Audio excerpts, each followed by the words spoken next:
বন্ধুরা, তোমাদেরকে তো আমি বলেছি যে আমি নবদ্বীপে যাব আজকে।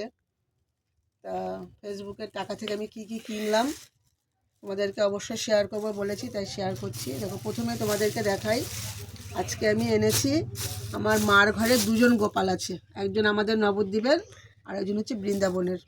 তা দুজনের জন্য দুটো ফেসবুকের ফার্স্ট পেমেন্ট পেয়ে দুটো উলের সোয়েটার এনেছি। তা সোয়েটারগুলো কেমন হয়েছে একবার বলো। আমার তো খুব পছন্দ, কালারগুলো সুন্দর, তার সাথে টুপি ঘন্টু দেখা। দেখো, এটা হচ্ছে বড় গোপালটার আর এটা হচ্ছে ছোট গোপুর। ছোট গোপুরটা টুপি সেট করা, আর এটার আলাদা কিনতে হয়েছে। এই এনেছি, আর এনেছি তোমরা তো জানো আমার বাবা নেই, তোমাদের দাদা ভাই নেই। তো মালা সবসময় পাচ্ছি না, মানে পাওয়াই যাচ্ছে না মালা। তার জন্য দাঁড়াও তোমাদের একটু দেখাই। বাবা, কেচি লাগবে না না, এটা ছিঁড়ে দিই। তো তোমাদের দাদা ভাইয়ের জন্য একটা জুঁই ফুলের মালা এনেছি। যেহেতু পারি না সবসময়, একটু মালা দিয়ে রাখা দরকার।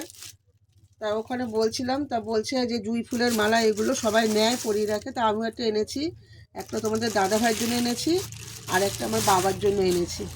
আর এনেছি কি তোমাদেরকে আমি দেখাচ্ছি।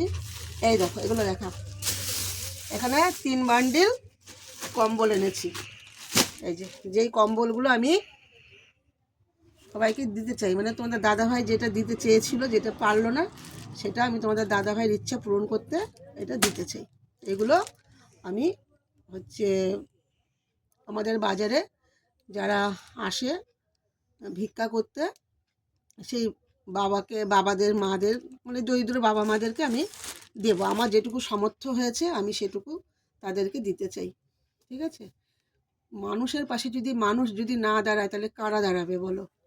আমার তো ক্ষমতা নেই, তবে আমার খুব ইচ্ছে হয় যে আমি কারোর পাশে দাঁড়াই, মানে কষ্টটা কি সেটা আমি বুঝি, যে কষ্টটা যে কী জিনিস, কেননা আমি তো সেই কষ্টের মধ্যে রয়েছি।